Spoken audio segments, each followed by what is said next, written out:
স্ত্রীর হক নষ্ট করা যে কত বড় অন্যায় এবং কত বড় পাপের কাজ যদি কোনো স্বামী জানতো, আমার মন বলে কোনো স্বামী তার স্ত্রীর হক নষ্ট করতো না।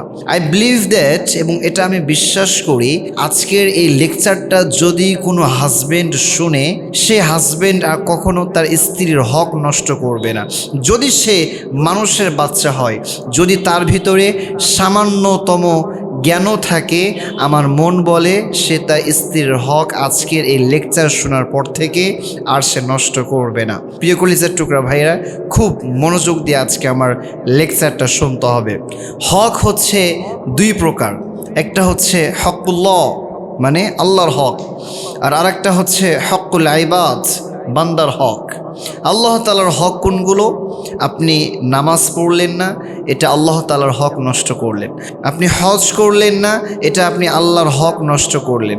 আল্লাহর হক আল্লাহ চাইলে মাফ করেও দিতে পারে, বাট বান্দার যে হকগুলো আছে, বান্দাকে যদি আপনি কষ্ট দেন, বান্দার হক যদি আপনি নষ্ট করেন, বান্দা যতক্ষণ পর্যন্ত আপনাকে মাফ না করবে, বান্দা যতক্ষণ পর্যন্ত তার নিজের মন থেকে আপনার জন্য সব কিছু দূর না করবে, ততক্ষণ পর্যন্ত কিন্তু আল্লাহ তাআলা আপনাকে মাফ করবে না।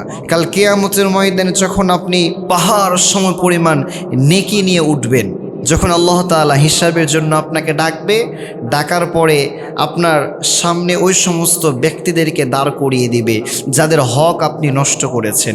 আপনি যদি আপনার ভাইয়ের হক নষ্ট করে থাকেন, আপনাকে আপনার ভাইয়ের সামনে দাঁড় করানো হবে। আপনি যদি আপনার বোনের হক নষ্ট করে থাকেন, আপনাকে আপনার বোনের সামনে দাঁড় করিয়ে দেওয়া হবে। আপনি যদি আপনার বাবা মায়ের হক নষ্ট করে থাকেন, আপনাকে কাল কিয়ামতের ময়দানে আপনার বাবা মার সামনে দাঁড় করিয়ে দেওয়া হবে। ইভেন আপনি যদি আপনার ওয়াইফের হক নষ্ট করেন, যদি আপনি আপনার স্ত্রীর হকটাকে নষ্ট করে ফেলেন, কাল কিয়ামতের ময়দানে আপনাকে আপনার স্ত্রীর সামনে কাঠগড়ায় দাঁড় করিয়ে দেওয়া হবে, আর বলা হবে তোমার স্ত্রী যতক্ষণ পর্যন্ত আজকে তার নিজের হক তোমাকে মাফ না করবে, ততক্ষণ পর্যন্ত তোমার জন্য আমার জান্নাত হারাম হয়ে যাবে। এজন্য প্রিয় ভাই, হক এটা অনেক বড় একটা জিনিস। অনেক স্বামী মনে করে স্ত্রীর সাথে আমি যা মন চাই তাই ব্যবহার করি, এটা প্রবলেম কোথায়? না, স্ত্রীটা হচ্ছে এমন একটা জিনিস, এটা হচ্ছে আপনার কাছে আমানত। আপনি যেমন ইচ্ছা তেমন ব্যবহার করতে পারেন না। আপনি আপনার স্ত্রীর সাথে সেই ব্যবহারটাই করবেন যে ব্যবহারটা হচ্ছে সব থেকে সুন্দর।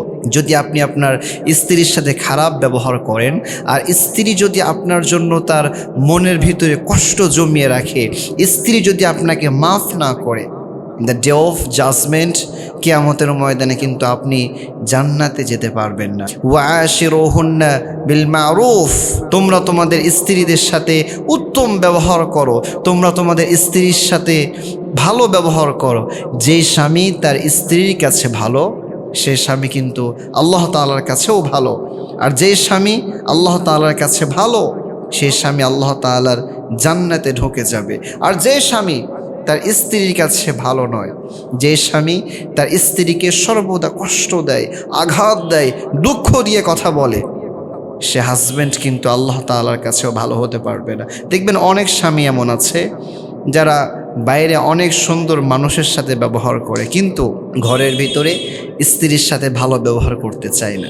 সে সমস্ত স্বামীদেরকে আমি বলতে চাই, না, আপনি আপনার স্ত্রীর সাথে সব থেকে সুন্দর ব্যবহারটা করবেন, কারণ আপনার স্ত্রীর সার্টিফিকেট এটা অনেক গুরুত্বপূর্ণ একটা সার্টিফিকেট।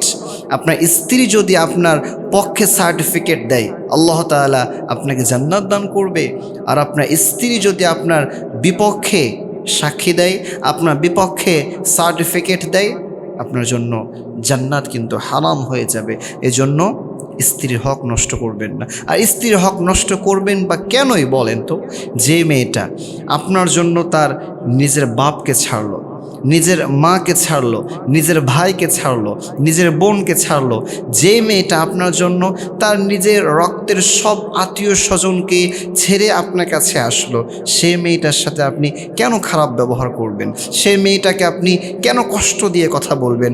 আরে ভাই, যদি আপনার কাছ থেকে কেউ ভালোবাসা পাওয়ার যোগ্যই হয়ে থাকে, যদি আপনার কাছ থেকে কেউ সুন্দর ব্যবহার পাওয়ার উপযুক্ত হয়েই থাকে, সে হচ্ছে কেবলমাত্র আপনার স্ত্রী, প্রিয় ভাইরা। ঠিক আছে কিনা? কিনা বলেন। কারণ আপনি যখন সারাদিন বাসায় থাকেন না, আপনি যখন অফিসে যান, আপনার বাইরের কাজগুলো যখন আপনি মেনটেন করেন, তখন আপনার পুরো সংসারটাকে সে গুছিয়ে রাখে, আপনার বাচ্চা কাচ্চার সে যত্ন করে, আপনার সংসারটাকে সে গুছিয়ে রাখে, আপনার ঘর ঝাড়ু দেয়, আপনার জন্য সুন্দর সুন্দর খাবার রান্না করে। এত কিছু করার পরও আপনার স্ত্রীর সাথে আপনি কেমন করে খারাপ ব্যবহার করেন। এজন্য আমি প্রত্যেকটা আজকে হাজব্যান্ডকে বলতে চাই, কলিজার টুকরা ভাইরা, খবরদার নিজের স্ত্রীর সাথে খারাপ ব্যবহার করবেন না, নিজের স্ত্রীটাকে ভালোবাসবেন। যদি আপনি স্ত্রীটাকে ভালোবাসেন, আল্লাহ তাআলা সংসারে বরকত দান করবে। অনেক হাজবেন্ড আমাদেরকে বলে, হুজুর এত টাকা পয়সা ইনকাম করি কিন্তু কই যে যায় কিছুই বুঝি না। খোঁজ নিয়ে দেখলাম তার বাড়িতে তার স্ত্রীর সাথে তার ভালো সম্পর্ক নাই। মাথায় রাখবেন, যদি আপনি আপনার স্ত্রীর সাথে খারাপ ব্যবহার করেন, যদি আপনি আপনার স্ত্রীর সাথে সর্বদা গ্যাঁচানি করেন, যদি সর্বদা আপনি আপনার স্ত্রীকে গালিগালাজ করেন, আপনার স্ত্রীকে কষ্ট দিয়ে কথা বলেন, আপনি যতই বেশি ইনকাম করেন না কেন, আপনার সংসারে আল্লাহ তাআলা বরকত দিবে না। আল্লাহ তাআলা তো ওই সংসারে বরকত দিবে যে সংসারে স্বামী আর স্ত্রীর মাঝে সুন্দর একটা বর্নিং থাকে, যে সংসারের ভিতরে স্বামী আর স্ত্রীর মাঝে একটা ভালোবাসা থাকে। এজন্য আমি প্রত্যেকটা হাজব্যান্ড এবং ওয়াইফকে বলবো, নিজেদের ভিতরে বিভেদ ভুলে গিয়ে পরস্পরে ভালোবাসাটাকে বাড়িয়ে দেন। আরে ভাই, সংসার করতে হলে দু এক কথা হবেই। দুইটা হাঁড়ি একসাথে থাকলে যেমন আওয়াজ হয়, স্বামী আর স্ত্রী একসাথে থাকলে একটু একটু ঝগড়া হতেই পারে। It's a very simple point. কিন্তু এই ঝগড়াটাকে লং টাইম রাখা যাবে না। ব্যাস হয়ে গেল, 2-1 মিনিট পর আবার আপনি হেসে দিবেন, আপনি আপনার ওয়াইফের সাথে কথা বলবেন, অথবা আপনি আপনার হাজব্যান্ডের সাথে কথা বলবেন, দেখবেন এই ঝগড়াটা এই জায়গাতে শেষ হয়ে যাবে। আর যদি আপনি এই সামান্য একটা ঝগড়াকে লং টাইম রাখেন, এই সামান্য ঝগড়া একটা সময় বিরাট আকার একটা ধারণ করবে, যার ফলে ডিভোর্স পর্যন্ত হয়ে যাওয়ার আশঙ্কা আছে। আর ডিভোর্স এটা এত মারাত্মক একটা জিনিস, ডিভোর্সের কারণে শুধুমাত্র স্বামী আর স্ত্রীর মাঝে বিচ্ছেদ হয় না, বরং ডিভোর্সের মাধ্যমে বাবা তার সন্তানকে হারায়, মা তার মেয়েকে হারায়, সুন্দর সুন্দর নিষ্পাপ বাচ্চারা তাদের ভবিষ্যৎটাকে হারায়। এজন্য বলবো, ডিভোর্স কখনো সমাধান হতে পারে না। ডিভোর্স নেওয়ার আগে আপনি 100 বার ভাববেন। আপনি হয়তো ভাবছেন যে আমার হাজব্যান্ডটা ভালো না, আপনি হয়তো ভাবছেন যে আমার ওয়াইফটা ভালো না, আপনি হয়তো এর ডিভোর্স দিয়ে আরেকজনকে বিয়ে করবেন।